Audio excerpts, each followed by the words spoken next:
Hello and welcome back to Umineko. Last time we left off, everyone was waiting to start lunch, but it seems like the grandfather Kinzo is not going to be turning up.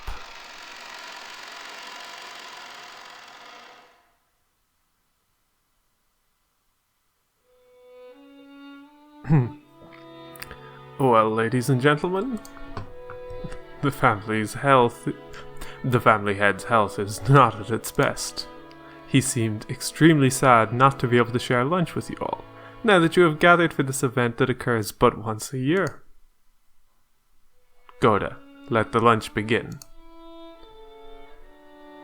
Certainly, I shall begin today's luncheon. Dr. Nanjo, is father's condition really that bad? Couldn't he at least let us see his face? It's more of a problem of mood than of physical condition.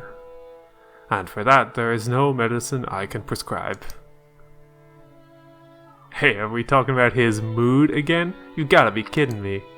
We took time out of our schedule during this damn busy autumn season just to come and find out how he's doing. And now he's... Then you should be happy, Rudolph. You now know how he's doing. Or what? Would you rather take my place and try to persuade our ill-humored father to come join us?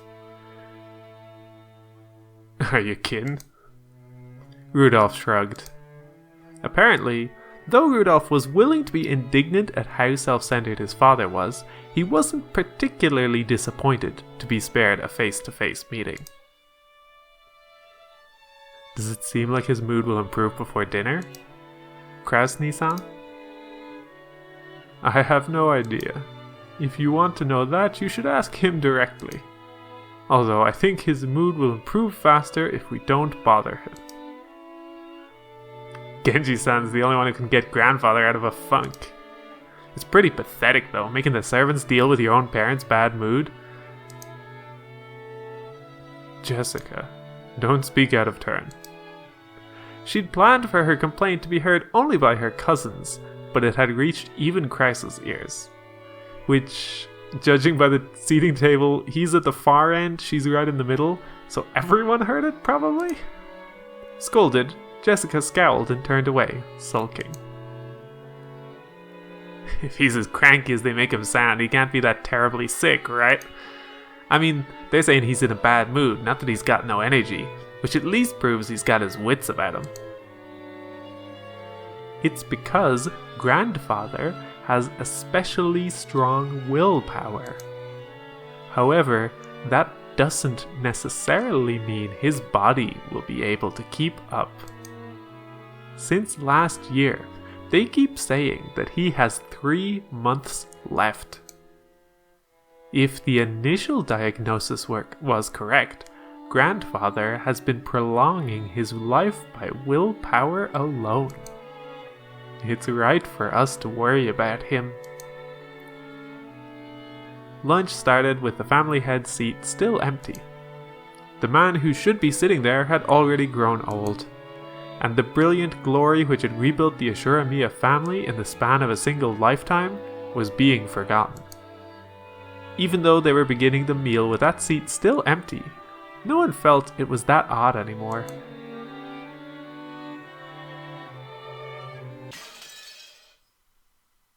I guess I was almost near like a kind of an act break, chapter break I guess is more accurate. So this is also showing time passing means we're now at 1:30, presumably post-lunch or at the end of lunch. The Ushiromiya family conference was held once every year on the first weekend of October.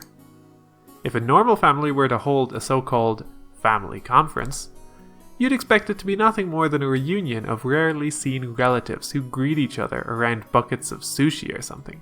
Buckets of sushi? I don't think I'd expect that. However, part of the family's great fortune had been lent out to grandfather's children, and no one in this family was considered an adult until they had met with success in business. So this meeting literally was a conference.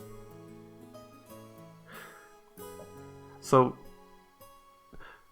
They don't get to be considered adults until they've gotten success in business. 1, all of them have had children. 2, what counts as success? How much of the fortune was invested? What sort of business was conducted? How much profit was earned? As a result, how much of the fortune borrowed from the main family could be repaid? Or, possibly, how much more would be borrowed for future business ventures?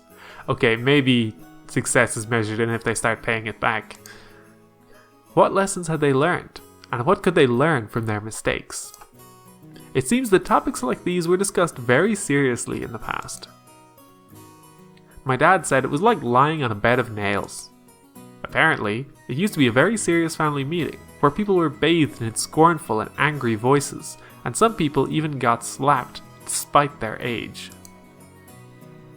However, that had become a thing of the past.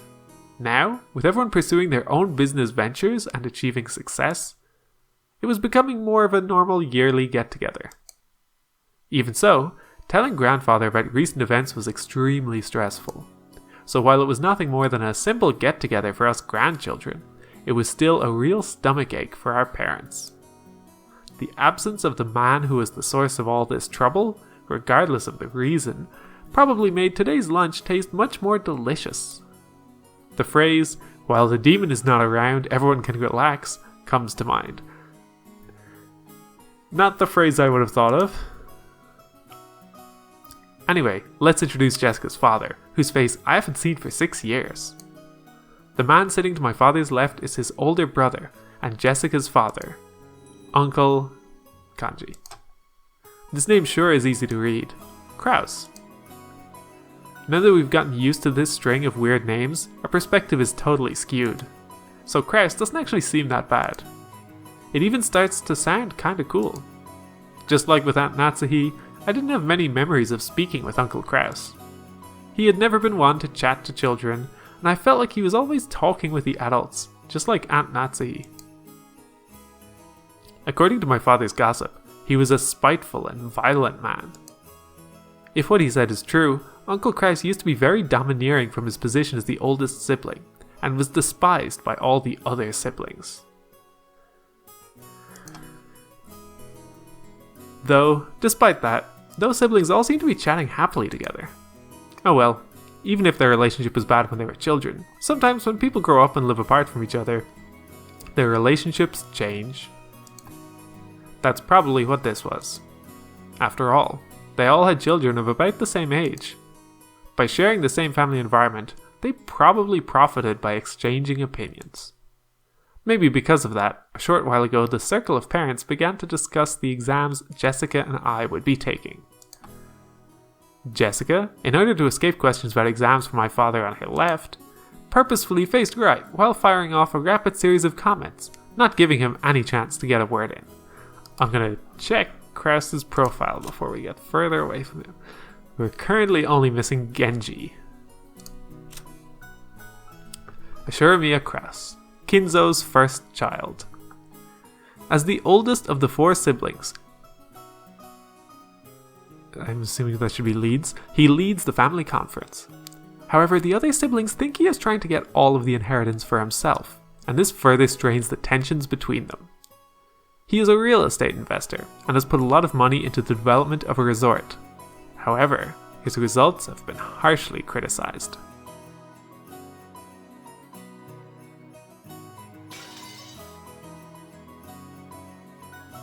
Moving on, let's look at the opposite end from Krauss and the others. In the very last seat at the table, an old gentleman with a sturdy physique sat facing Kyrie-san. This was my first time meeting him. Oh. Wait. Have we seen Nonjo before? Hang on. Because I just heard the noise that says there was an update. So I don't know if his has changed or if it was that I thought it was there but it actually wasn't. I had only just been introduced to him, but it seems he's grandfather's personal doctor, a man called Danjo. I heard he used to own a huge clinic on the nearby island of Nijima, but he turned it over to his son and began living a life of leisure in his old age. He had known grandfather since the very beginning, when the mansion was first constructed on this island, and had built up a relationship over several decades. I thought at first that the two of them might have gotten to know each other through Grandfather's suspicious hobbies, but it seems he was actually Grandfather's chess partner.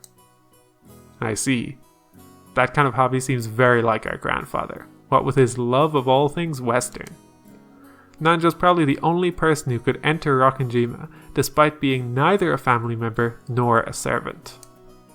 He looked like a calm old gentleman as he listened to the discussion between Kyrie and the other women who sat near him. Considering how long he stayed by the side of our short-tempered grandfather, his generous heart was probably nothing to laugh at. Alright, let's see what the story is with... Oh no, oh right.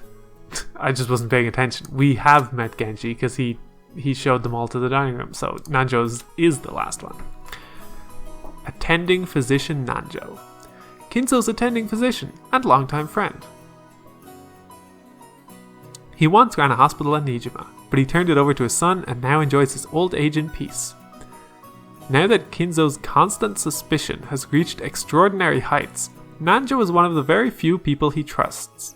Thanks to Nanjo's big-hearted nature, he has been able to continue his friendship with Kinzo despite the latter's tendency to fly into a rage at the slightest provocation.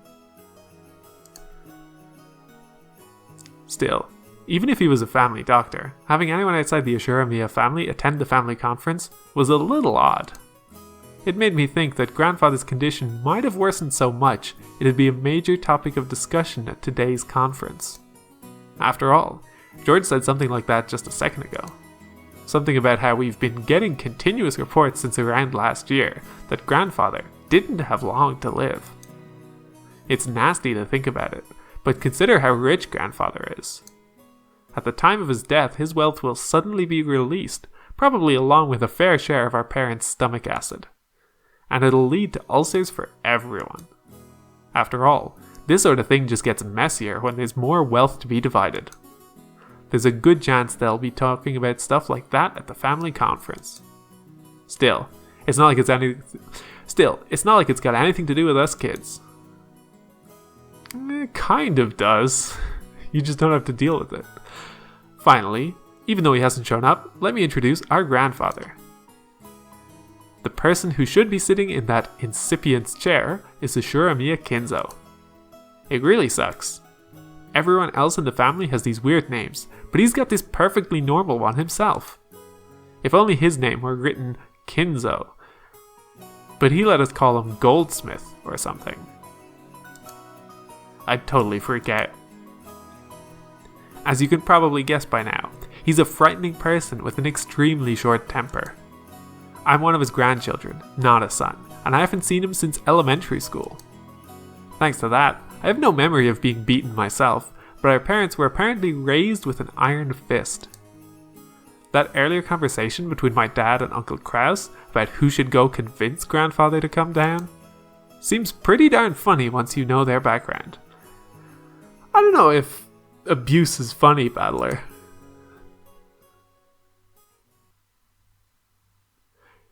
You can't really tell Grandfather's story without covering that pivotal event back before the Showa era, 1926 to 1989. Until the Meiji and Taisho eras, which are 1868 to 1912 and 1912 to 1926, the Ushiromiya family was great and prosperous. They owned several spinning mills, making them rich enough to just double over laughing every day as the money kept rolling in. Incidentally, Grandfather was a member of a branch family and had pretty much nothing to do with the main family. Not only was he way down the list of people who could inherit the headship, but he had hardly any contact with the glamorous main family. However, during the Great Kanto earthquake in the year Taisho 12, 1923, the mansion owned by the Ushiromiya family in Odawara was flattened. The spinning mills in Tokyo were all burnt down in a huge fire, and the Ushiromiya family lost most of its wealth and family members in an instant. So, once they started trying to figure out who was the successor to the Ushiromiya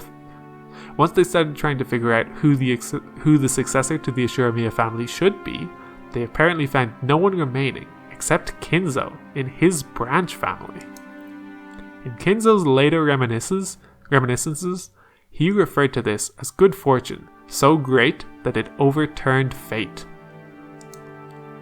With that, grandfather's boring, everyday life did a 180. He was entrusted with reviving the dying Ushiromiya family, which had lost nearly all of its wealth. However, just because he had been entrusted with this task didn't mean he could accomplish it. Apparently, those around him weren't really expecting much.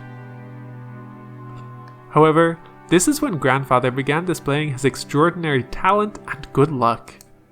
Grandfather used all of the family's remaining wealth, as well as everything from the hair on his head to his toenails, as collateral in order to borrow a massive amount of money. Once he'd built up a gigantic war chest, he immediately invested in businesses. It was like someone tumbling down a hill on a bike without any brakes, and then jumping onto a neighboring bike and then another one. Just like some crazy street performance. I'll bet everyone thought grandfather had no business ability whatsoever. However, after several miracles and turns of good luck, with coincidences piling up and every chance taken advantage of, he was suddenly in control of powerful connections with the occupying forces. So the US. Is this post-World War they're talking about? At that time, MacArthur and the GHQ were the ultimate authority in Japan. Grandfather, in a twinkle of an eye, began succeeding in business under the protection of the occupying forces, quickly becoming very rich. By this point, it's probably safe to say that information, not luck, saved the day. He must have made some seriously deep connections with the occupying forces. Grandfather knew beforehand about emergency demands that would be made for the Korean War. No, it was more than that. He must have predicted those emergency demands from the very beginning, when he started investing his money. The history books made it sound like all of Japan made a large profit off of the emergency demands during the Korean War, but that isn't actually true. Only a very limited number of the super rich played the money game and made an easy profit. Most of the citizens remained poor. That is kind of how it goes, yeah. In other words, grandfather was a member of this extremely lucky group of winners. I'm pretty sure this all happened during the year Showa 25, 1950, or so. The Great Kanto earthquake happened in Taisho 13, 1924, so that means grandfather was able to revive the near-dead Ushiromiya family in only about 20 years, to a level even higher than it had ever been before. With that, you'd think he'd revive the main family in Odawara. But for some reason, he went and did something as crazy as buying an entire small island in the Izu archipelago. Buying an entire island is not something that you can ordinarily do today. However, grandfather was clever. He contacted the GHQ and applied for the establishment of a marine resource base. He acquired this island as a business property, then tossed that project aside and claimed it as his own plot of land. Is that... Said clever, that almost sounds like fraud, or maybe some cheating or manipulation of some sort. After the war, there were prevention measures against food shortages, and having the sponsorship of the GHQ meant that nobody could oppose him. From what I've heard, the Tokyo metropolis of that day offered this land to him practically for free. Later, Tokyo made difficulties by telling Kinzo to return the land, but the pushy GHQ intervened. Anyway, it seems under-the-table bribes did their work well. In the end, the city gave up in frustration. Grandfather, with considerable skill and good luck, managed to weather the stormy seas of that period, obtaining a vast fortune and his own island. Of course, it probably wasn't all luck. He was obsessed with all things Western, which helped him cultivate his English skills. He was able to use this to his advantage and sink his teeth into the GHQ. A mansion was built on the island soon after. This mansion, in fact. Grandfather, with his love of the Western style, made this once uninhabited island a canvas upon which he could realize his dreams to his heart's content. He now had the Western mansion of his dreams, overflowing with emotion and atmosphere, and a beautiful garden featuring all sorts of roses. And he had a private beach, where nobody other than himself would ever be permitted to leave a footprint. This would be a dream come true for any boy. After that, he made good use of his huge fortune, becoming a large stockholder in the extremely stable iron and steel industry, and was able to live an easy and comfortable life just using the dividends. Well, he's just that incredible.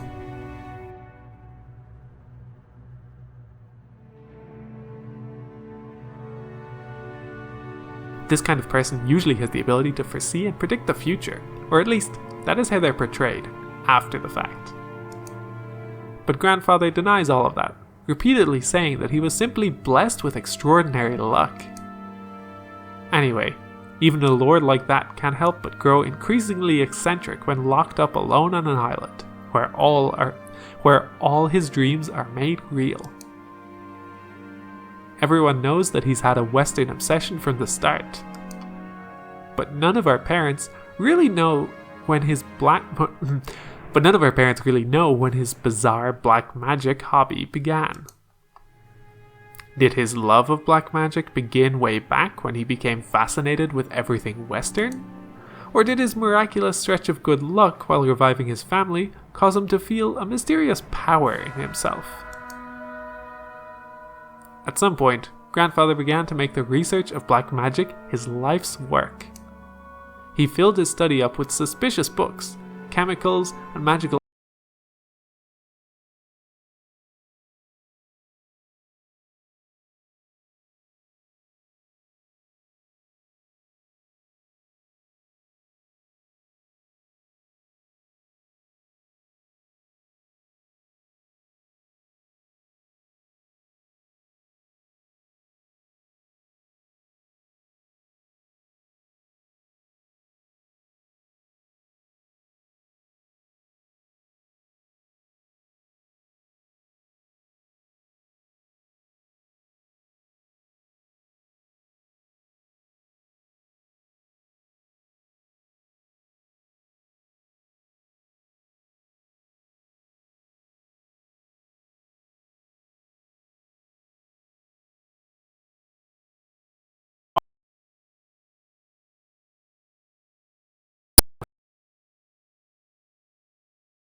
Shannon-chan and Kumasawa-san entered from the hallway with a serving cart.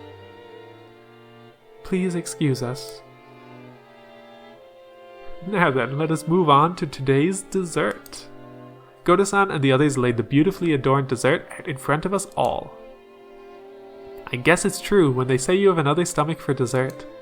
I thought I'd already filled up on delicious food, but as soon as I laid eyes on that dessert, my stomach started yelling, "More!" I don't know much about desserts, but this looked really good. A white pudding-like substance was garnished with 2 shades of red sauce, and elegant rose petals adorned the dish. Normally, during a high-class meal like this, you're supposed to wait for the chef to extol the virtues of this particular meal before eating. However, Maria was completely indifferent to strict rules like that, so she got excited by this beautiful and delicious-looking dessert, jumping into the fray as soon as it was placed before her. Aunt Rosa scolded her, calling it bad manners, but George responded by saying, Now, it's okay." Ooh? This part's sour. This part's sour. Battler, this one's no good. Ooh. Maria exclaimed as she sampled the 2 colored sauces. What, some are good and some are bad? Okay, I'll give it a go. Apparently, one sauce was sweet and the other sour. Despite it being bad manners, I also stuck my little finger in and licked it. Whoa, one of the sauces was sour enough to make you pucker up. If it were yellow, I'd have suspected lemon, but I couldn't guess what kind of sourness would be red. I decided to ask Shannon, who was putting away the serving cart behind us.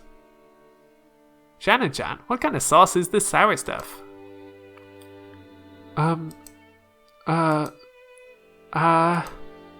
Shannon-chan hesitated. Maybe her job was just to set the table, so she doesn't really know. Still, even considering that, she seems pretty stressed. Maybe I shouldn't have asked. Or did they use some ingredient that we'd be better off not knowing about? Is it blood? While Aunt Natsuhi made a gesture that seemed to indicate an oncoming headache, Kumasawa-san, who was setting the table at the opposite seat, began to chuckle. What do you think we made it out of? Ho ho ho, it'll shock you. Huh? I don't have a clue. Wait a sec, Kumasawa-san. That laugh's pretty creepy. So what is it? Don't tell anyone, okay? Listen very carefully. Kumasawa-san leaned across from the other side of the table. I leaned forward myself when she asked. Their interest caught, Jessica, Georgianiki, and of course Maria also put their ears closer. Ooh? What? What? Quickly! Quickly! You see, the sour part is made from juice squeezed from a mackerel. Ho ho ho ho ho ho. I guess there should be multiple voices. What? Mackerel? That's crazy, we all thought, horrified. Only Maria accepted it, nodding sagely. Ooh, mackerels are sour. This is what comes out when you squeeze them. It's just a fact.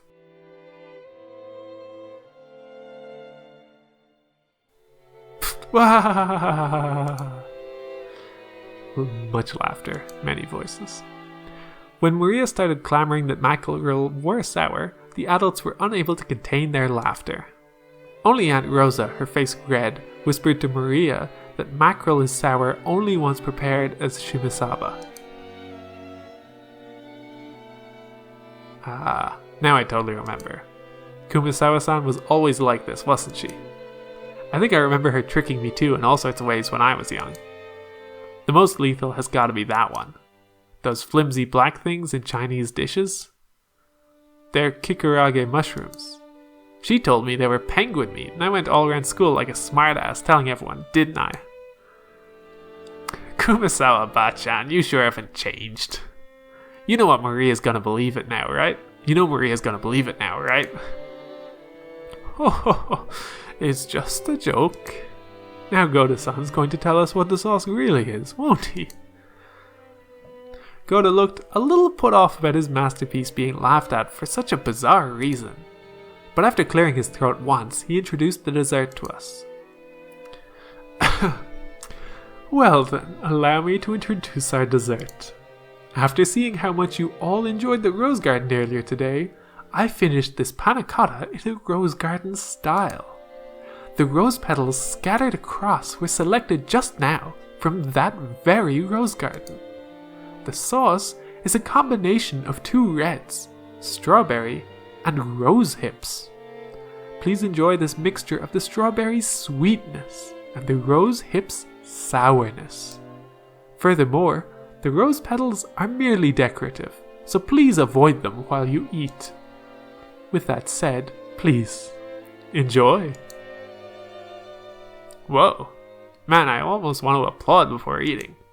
Just like with medicine, reading the detailed description first seems to make it work a whole lot better. As Goda-san elaborated on the details of this dessert, it started to feel even more appetizing. Seriously, should you call him subtle or just talented? The dessert was probably planned from the beginning, but taking the hint when we all stopped in front of the rose garden earlier today, he displayed an incredible and timely awareness by just adding a few rose petals from that garden. This combination of sweet and sour was also exquisite. If it was just sweet, you'd get used to it and bored halfway through. But if you reached the sour sauce at that point, you'd get a really vivid taste. And then, once you return to the sweet sauce, all of the sourness in your mouth would be replaced by it with an enjoyable sweetness. I'm sure everyone else felt the same way. Every time Goda-san passed by one of our seats, someone praised the taste and his presentation. How is it, madam? Splendid as always. It is worthy of entertaining our guests. I am most grateful for your words. Madam, did you know? I have heard that rosehip has the ability to cure headaches. I thought that you in particular would appreciate it, so I had it specially prepared. Is that so? Thank you. See? Didn't I tell you, Natsuhi-ni-san? Rosehip is great for headaches. So it seems. I do hope it actually helps. Ha! Goda-san, I love you. Hey, later on, why don't you tell me how they're treating you? Or if you can't, just let me know what sort of salary you'd like. Having your talent confined to this small island is sacrilege to humanity's cooking culture. What do you think about working your craft for my company and delighting all our customers? Ha ha ha. Hideyoshi-san, are you trying to steal away our Goda? Now that won't do at all. We'd better start treating Goda better, or he'll get snatched up. Ho ho ho. Yes, you really should. If you don't, someone's gonna grab him and you'll be stuck with 3 meals of Kumasawa-style mackerel cooking a day, won't you? Ho ho ho, that's harsh. It seems someone's holding a grudge against me.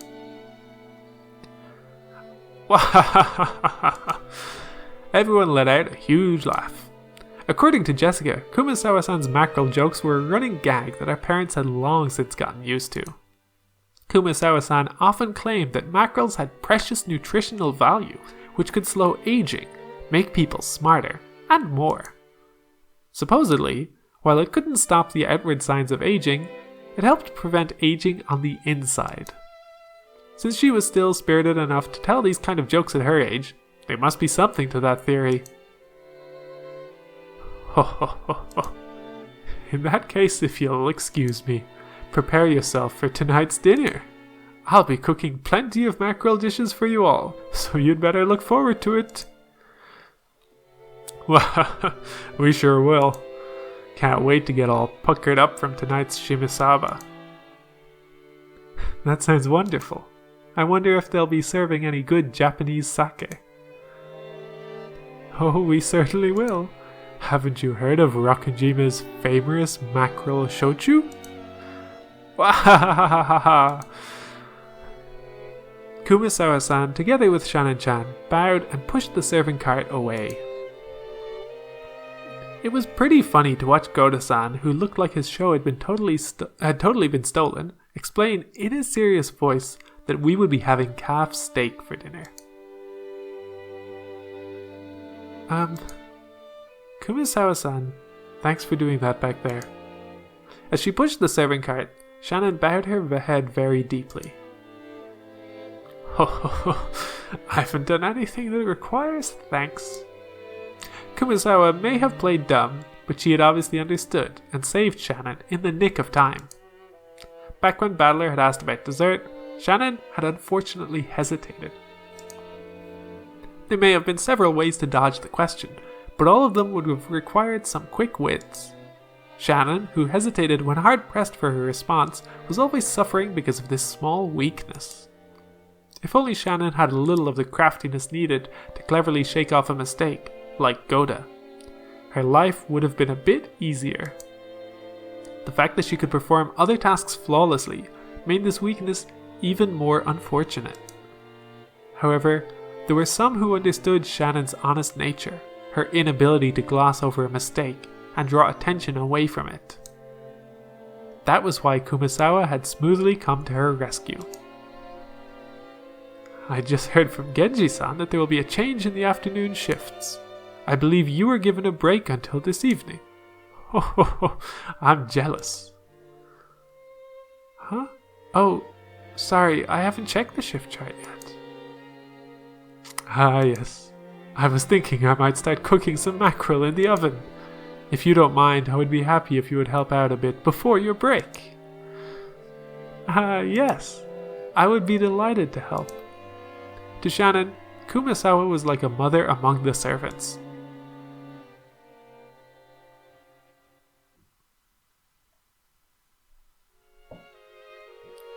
The dining hall needed to be cleaned up, so we were chased out. Instead, tea was being served in the parlor. Apparently, they'd prepared the black tea that Aunt Rosa had bought for Aunt Natsuhi. Maria said she also wanted to have some black tea, but my old bastard said she couldn't and told us children to go play outside. Battler-kun, why don't we all go for a walk outside? Go ahead and take a look at the roses or something. But keep a close eye on the weather. The sky is still clear, but the weather report kept on talking about rain. Ooh, I want to go to the beach. The beach! Oh, that sounds wonderful. Playing on a sandy beach isn't something you get to do often, is it? Ah, good point. Okay, let's all go to the beach then. Ooh, let's go, let's go. Maria, be careful not to get your clothes wet. Or your shoes. Ooh, won't get wet. That obedience is so cute. Battler-kun, make sure you keep an eye out for Maria-chan, okay? Sure, leave it to me. Hey, you're pretty obedient and cute yourself listening to Kyrie like that. Why don't you also listen to me obediently for a change? Ha! Hell no. Let's go everyone, come on. The children flew out of the parlor. They were replaced by Genji, who pushed a serving cart in and prepared to serve the tea. The parlor was filled with a sublime aroma, which delighted everyone while they waited to sate their thirst. Ha ha ha ha ha. Rudolph's family certainly seems close. It's a wonderful thing. Quit it. We're no match for your family, Aniki. That's true. You've raised Jessica-chan to be so adorable. I imagine that's yet another fruit of your talents at education and training, Natsuhi-san. Thank you. Natsuhi answered coldly. The conversation broke off then, and the parlor fell silent. Maybe Hideyoshi couldn't bear the silence because he broke it himself with an exaggerated gesture. Still, they sure do grow up fast. I thought they'd be kids forever, but they started getting huge all of a sudden, and then they're adults like us.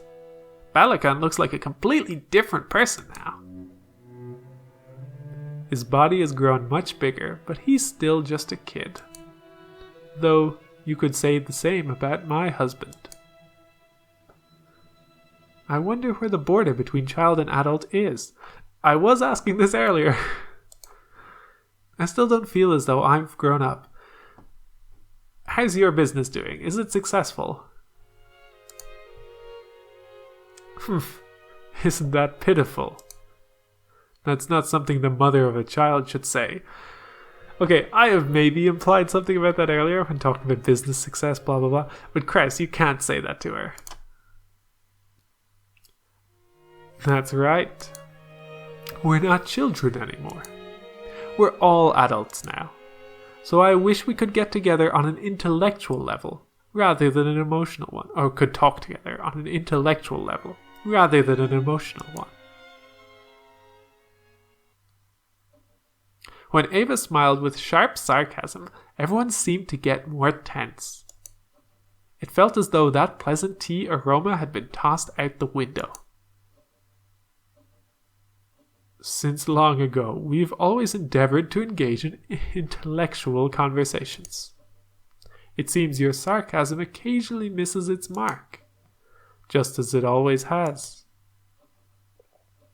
Oh, what is it you've always endeavored to do? My. I wish I could wrap those words up and send them to this room a few decades ago. Right, Rosa? Rosa gave a vague smile. That doesn't look like a smile. She knew that, whether she agreed or disagreed, she'd earned the displeasure of one of her siblings. It was a bit of worldly wisdom that had been essential for someone growing up as the youngest sibling. Quit it, Anarchy. We'd better get started on our main topic while the brats aren't around. Let us make that our intellectual discussion.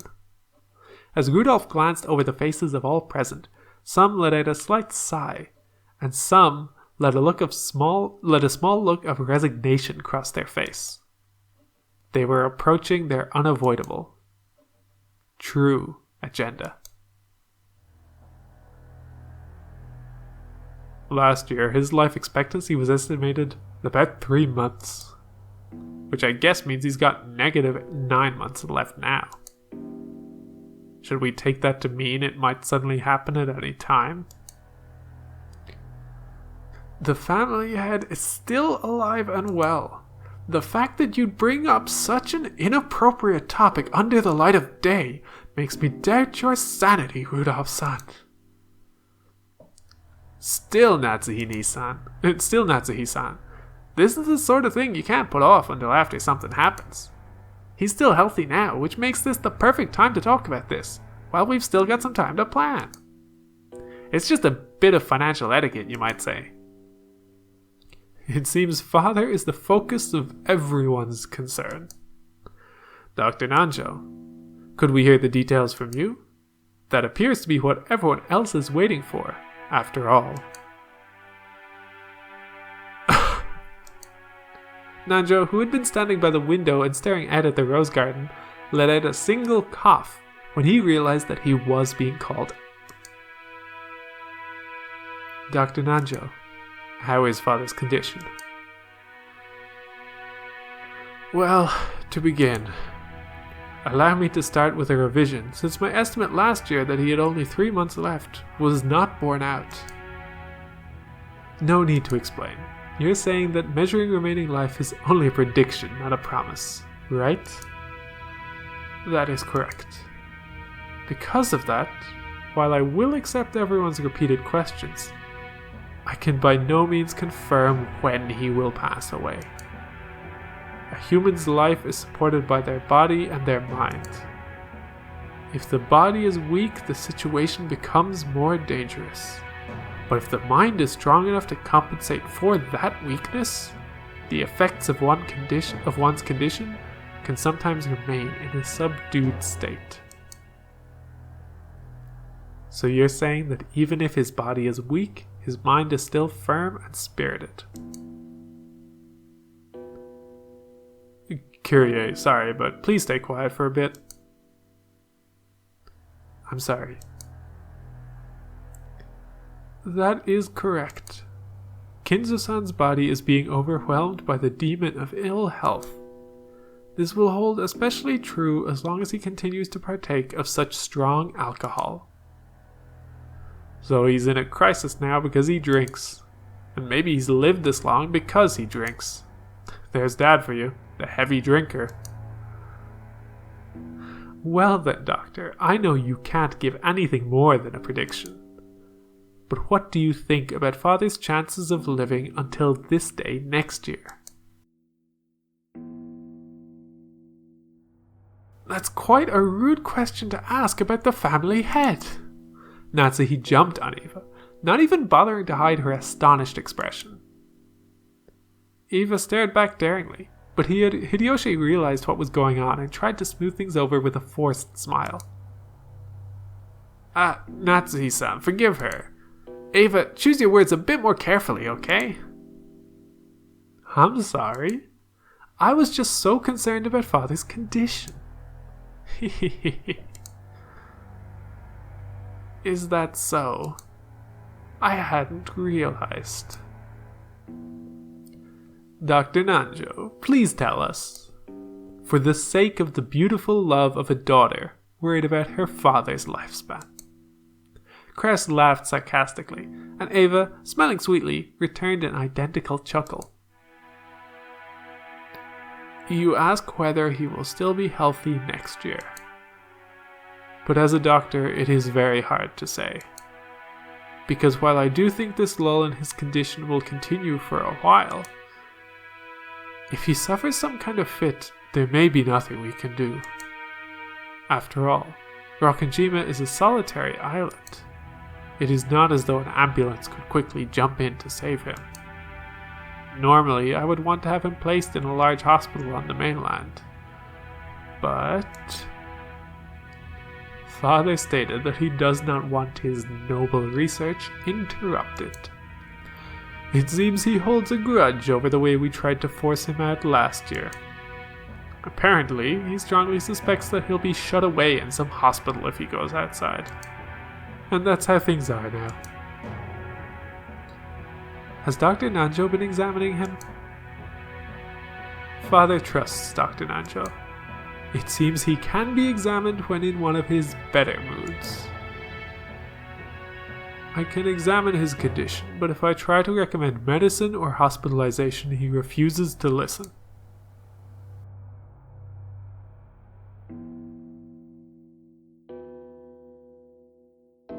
I've really only been able to look. It's true, some people hate doctors. Still, what a hassle. Nanjo sighed deeply. The purpose of an examination is to determine what medical treatment would be appropriate. Receiving an examination and then not following the advice given makes the whole thing pointless. So to sum it up, he's still expected to live 3 months. There's no way to guess how long he'll continue to live while still on the verge of death. Rudolph-san, couldn't you be a little more discreet with your words? Sorry. I've always talked this way. Give me a break. I understand how Dr. Nanjo sees it. What about you, Krasny-san?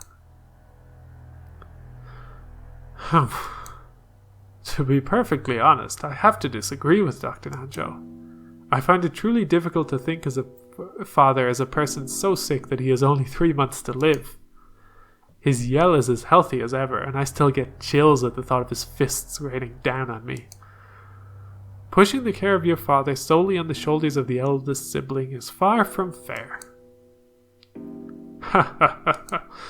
In the next world, get born after me. Okay, let's get back on track.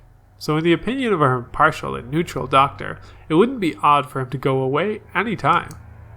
No offense to you, Aniki, but I'd rather trust the opinion of an expert in his field. Which means it's definitely not too early to start talking about Dad's assets.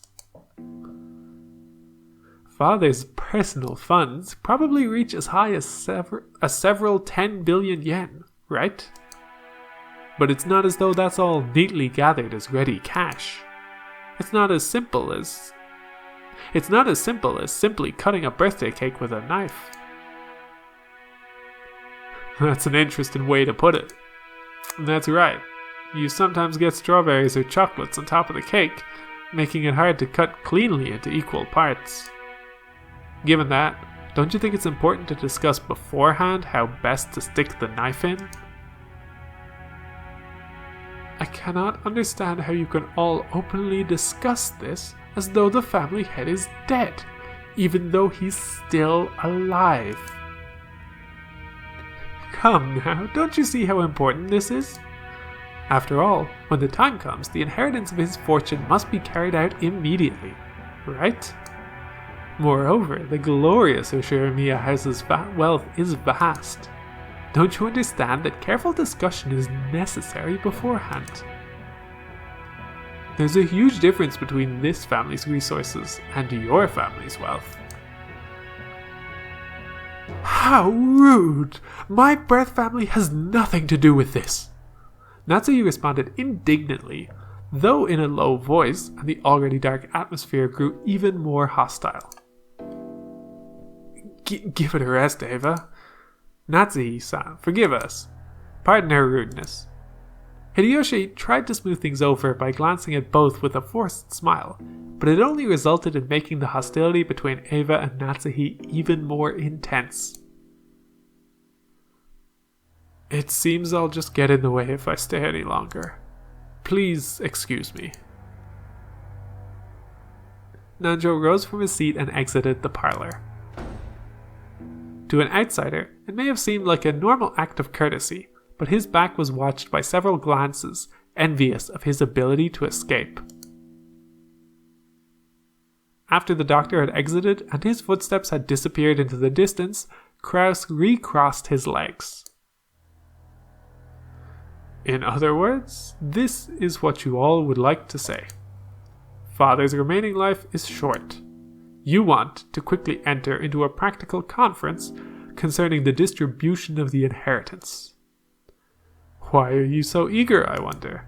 Certainly, as you say, estimating and distributing the Ushiromiya family's wealth is no simple task.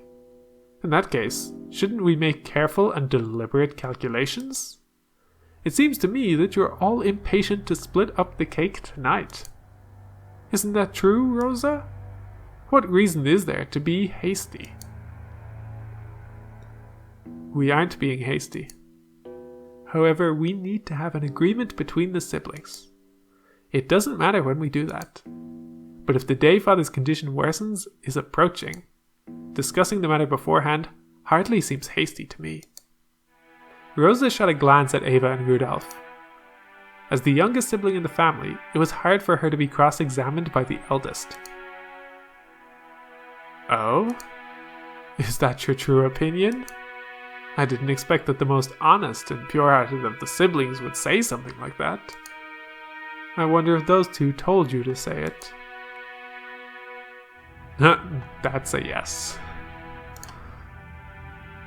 Quit it, Aniki. Rosa's one of Dad's kids too. She's got as much right to his inheritance as the rest of us. It's only natural that she'd be interested. After all, Dad'll definitely die, and that's not something that'll happen in the distant future. On the contrary, Aniki, you're way too relaxed. It almost seems like you'd like nothing better than to turn the discussion away from the inheritance issue. What do you mean by that? Are you trying to accuse my husband of something? Calm down, Natsuhi-san. Listen to what we have to say. Nii-san, I hear the times have been extremely good lately. Yes, since last year we've been an unprecedented boom, and the yen keeps on rising. It seems that it's no longer a dream that the dollar will reach 100 yen. Also, the ruling party says that it'll establish health resort maintenance law by next year. At this moment, resort development companies across Japan are running about, trying to gather as much funding as they can.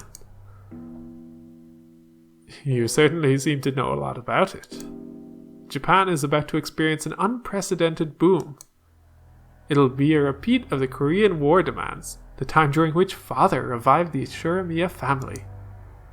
The people of Japan have been working like mad, achieving vast economic growth, and becoming the most well-off people in the world.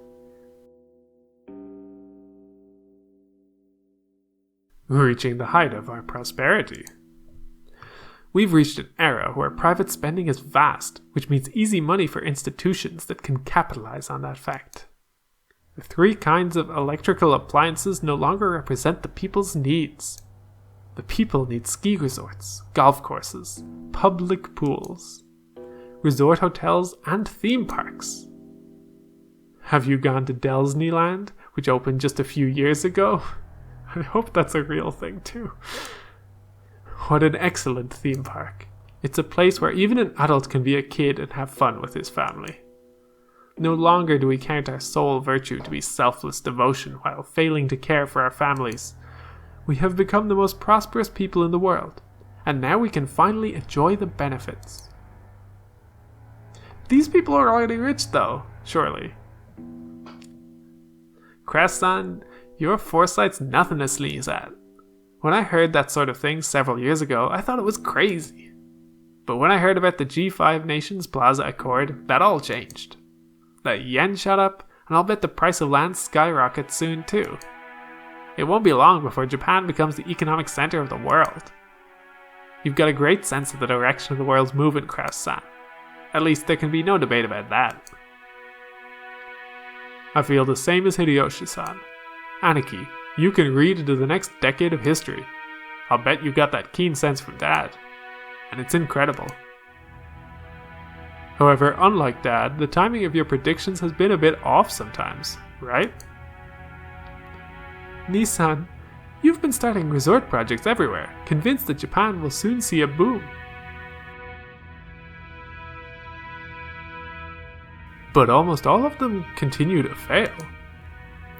While I'm sure that the era you predicted will soon arrive, it seems you misread the timing of that boom. You were too early. You then panicked and tried to sell everything off, which only opened the wound further. If your nose was really so reliable, then there should be no reason for you to sell off your property. Is this proof that you mistrust your own ability? How rude! Are you trying to insult my husband? Natsuhi's forehead creased as she rose from the sofa. Ava, paying this no heed, stared at Krauss with a confident smile. Krauss, who also maintained his confident appearance, told Natsuhi to sit down. Please stop, Natsuhi. Ava's always been incapable of talking any other way. Calm down a little, or your headache will get worse. There's proof of your lack of talent right next to us. After all, Nissan, weren't you all excited about turning this island into a resort? You built a wonderful resort hotel and beautifully maintained the garden. I'm just an amateur and don't pretend to understand, but you must have used a significant amount of money for that, right? And what is that to you? My husband's business is none of yours.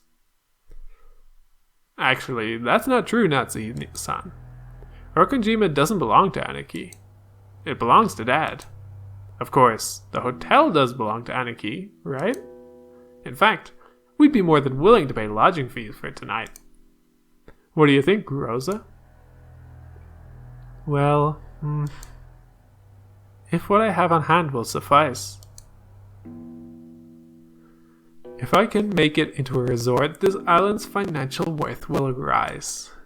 It is true that it will harvest in the future. When that happens, all of you stand to profit as well, do you not? I understand that. If the value of this island rises, that'll increase our portions when we distribute the inheritance. Of course, I won't ask you to divide the island and the mansion into 4 equal parts. We can just resolve the matter with money equal to the value of the property. If you understand that much, what about my business makes you so dissatisfied? We aren't dissatisfied. were uneasy. In the first place, Aniki, when do you plan to open that hotel? Left this way, you won't get anything out of it except our grubby handprints, right? That's right. It's an important tool for your business, isn't it? Surely you can't keep it locked up until the moment you open it. Every once in a while. Even so, it's a bit extravagant for a guest house that we only use once a year. Right, Rosa? That's right. Considering how wonderful it is, I'm sure it will become quite popular once you open it. Oh. So the hotel you keep talking about is the guest house. It's splendid. Just as Rosa said, if you were to open it, I'm sure it would become popular. The lodging they had been guided to wasn't originally intended to serve as a guest house.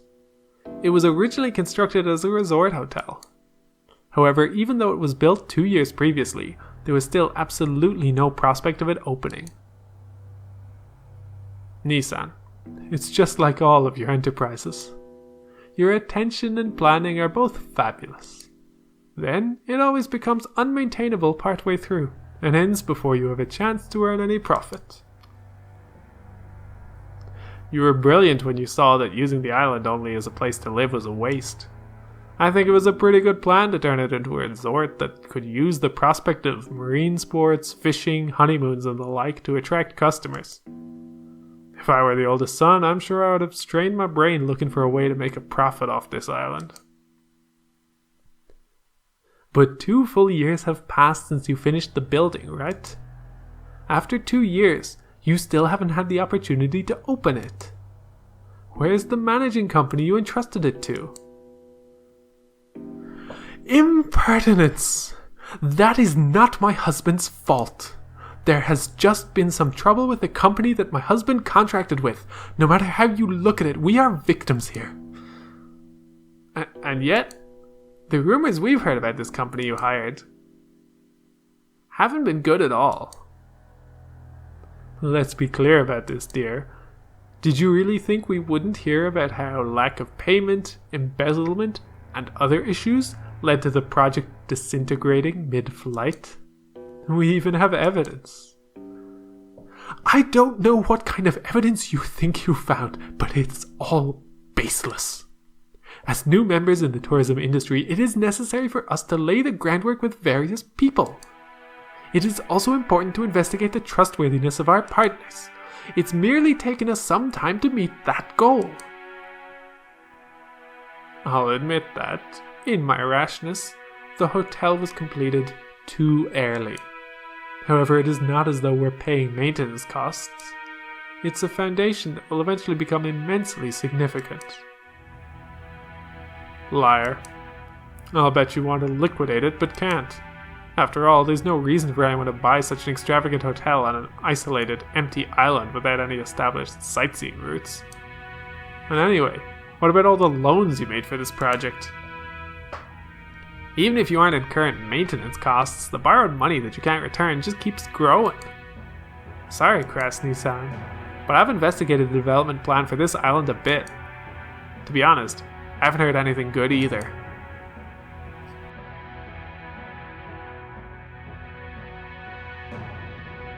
Hideyoshi-san, I can see how you might be left with that impression by looking only at the current financial situation.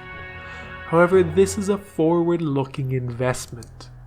I have no choice but to admit that my prediction was mistaken, and that up until now several liabilities have been created. However, the times have finally caught up with me. I will soon regain everything that I have lost up to this point. No, actually, all the investments I've made up until now will finally return to my possession. That's right. Just like throwing away a small fry which then becomes a salmon, they will come back, even bigger than before. I'll accept that. The resort business will probably see an unprecedented boom before long, though I don't know if it'll be enough to cover all your debt.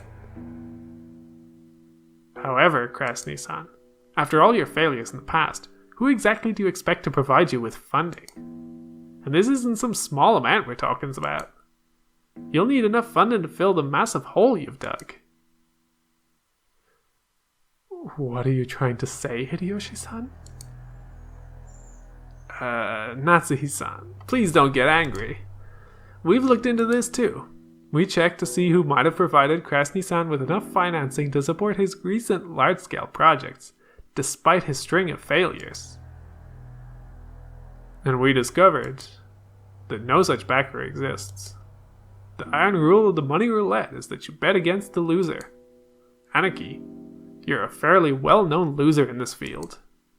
It's true that preposterous times are about to come, but when we looked for people who considered that enough to overlook your string of failures, and also had enough for the investment, we found no candidates. So, the big question now is where you got that money from. Oh, now isn't this intriguing? And... Dear, how long do you plan to let these ridiculous remarks stand? Sit down, Natsuhi-san. Let's cut to the point. Aniki, you've been diverting Dad's private funds for your own businesses. There's pretty much no room for doubt. If you think we've made some kind of mistake, please feel free to explain. Rudolph, don't call it diverting funds. This is embezzlement, plain and simple. A huge crime that can be criminally prosecuted. This sort of rudeness cannot be tolerated. How can you face the successor to the Ushiromiya head family and level these absurd accusations? They aren't absurd. They're right on the mark. I'm sure he'd like to somehow make his business succeed and recover his losses, but his debt keeps getting bigger. He's just trying to cover up the failure of one gamble by making an even bigger one. It's only natural that he'd try grab any source of funding close at hand. Let me be frank, Nissan. What you're doing is embezzlement. You're betraying Father. You know that we'll have the court settle this after it's all over, right? Do you think that kind of person has any right to call themselves the successor to the Ushiromiya head family? Of all the... You dare to claim that he has betrayed the family head? You no longer have the right to straddle the threshold of the glorious Ushiromiya family. Leave this place at once. Now. Get out.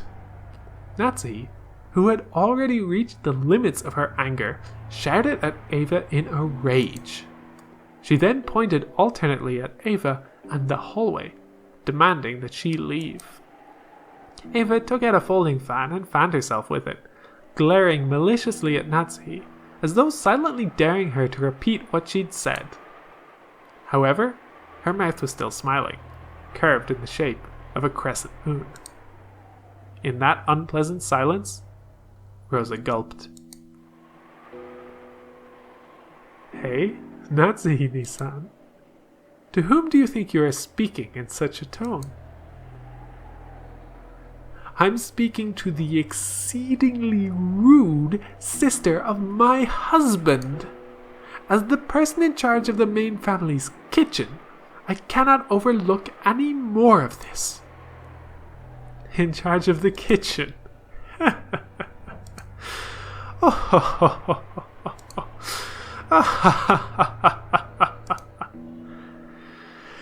Be silent, lowly maidservant. Eva folded the fan with a snap and rose to her feet energetically. Compared to the elegance and playfulness she'd shown until a second ago, she was now unimaginably aggressive. How foolish! You stand down! Before Eva of the Ushiromiya family.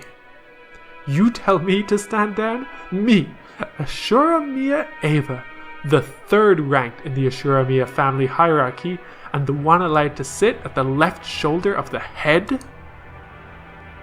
Know your place, and then look at your shabby self in a mirror. Where is the symbol of the wing on your clothes? Where are you permitted to wear the one-winged eagle? Aren't you nothing more than a borrowed womb to house the next successor to the Ushiromiya family? Understand your place, you common housemaid. Ava's face twisted hideously as her words gouged into Natsuhi's heart like talons, wrenching at it.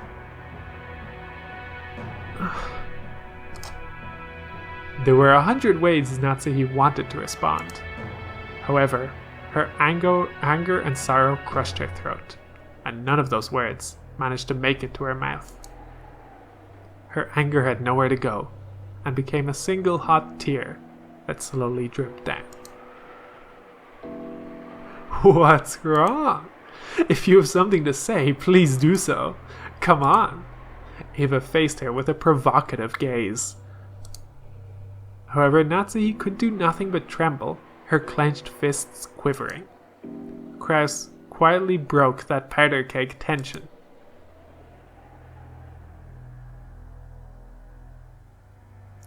Natsuhi, leave your seat. You should go cool your head. What? Natsuhi, resenting the fact that her husband had not come to her aid, shifted the focus of her attack. Dear, don't you understand what they're saying about you? These people are baselessly calling you a traitor to father. They are making light of the fact that we protect the glory of the Ushiromiya family, even though we are constantly expending every effort to earn that glory from father. They trample all of that underfoot with their hateful rambling, and you don't even try to fight back. Why? I'm only standing up for us because you won't. But you've been putting the entire burden on me for some time now. And now you tell me to go cool my head. It's always me. Even though I have always considered this family's affairs so seriously, you've... Natsuhi was already unable to hide her tears. She flew from the room in that state. After that, all that remained was a somewhat embarrassed mood about the parlor. When the sound of footsteps grew distant and silence returned, Krauss shrugged his shoulders slightly. I apologize for my wife. She has always been bad at controlling her emotions. It's even been rough for me. If that's what's been managing your household, you must suffer to no end, Nisan. Ho ho ho.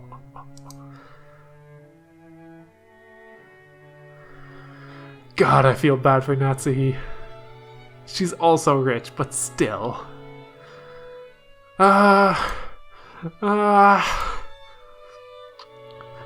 Madam? It's nothing. Leave me be. Natsuhi flew into her room and threw herself onto her bed, lamenting. Those heart-wrenching sobs reached Kumasawa in the hallway. Poor Madam Natsuhi. There is a deep enmity between her and Eva-sama. Explaining their relationship would be very trying for me, as a woman. The Ushiromiya family holds blood in high regard, but if a woman marries and leaves the family, they are normally removed from the family register. Thus, under normal circumstances, Eva-sama should have been removed when she married Hideyoshi-sama. However, there is no one deserving of blame in this matter. The madam certainly bears no guilt. There's nothing to call it. There's nothing to call it other than a whim of God. Krauss-sama and Natsuhi-sama were not blessed with children for some time. After all, this is the male-dominant Ushiromiya family. A wife is merely a tool to create an heir. If such a wife cannot fulfill her only duty, she will not even be treated as a human. It pains me to remember how the master tortured Madam during that time. Back then, a wedding between Eva-sama and Hideyoshi-sama was being discussed. Eva-sama was sly. Taking advantage of Madam's inability to become pregnant, she gained the favor of the master. She inspired him to allow her to marry and give birth to a successor herself, making sure to avoid transferring her name out of the Ushiromiya register. There was a vast difference in the Ushiromiya hierarchy between Madam, who married into the Ushiromiya family, and was treated like an outsider. and Eva-sama, who was related to the family by blood and whose husband took on the Ushiromiya name. Furthermore, Eva-sama actually gave birth first, and to a boy. As for how much weaker Madame's position was than Eva-sama's, well, I believe you could see for yourself. I'm sure Madame is tormented by the thought that if only she had gotten pregnant earlier, the master wouldn't have accepted Eva-sama's request to keep her last name after marriage, and Eva-sama wouldn't have been permitted to act as arrogantly as she did today. However, that was not Madame's fault. All of the blame lies with God's whims and the stork that delivered Jessica late. Even so, Madame won't allow herself to see things this way. She probably can't help but cry bitter tears as a woman at her inability to carry out the duties expected of a wife. Ah, how sad. I cannot do anything except watch over her from the shadows. Is this a thing I forgot? Does Kumasawa just sum up a bunch of relationships over the course of this first episode? Oh, we're now rolling backwards. I think to see what the kids are up to. Playing on the beach and having a nice time. We will get to that next time.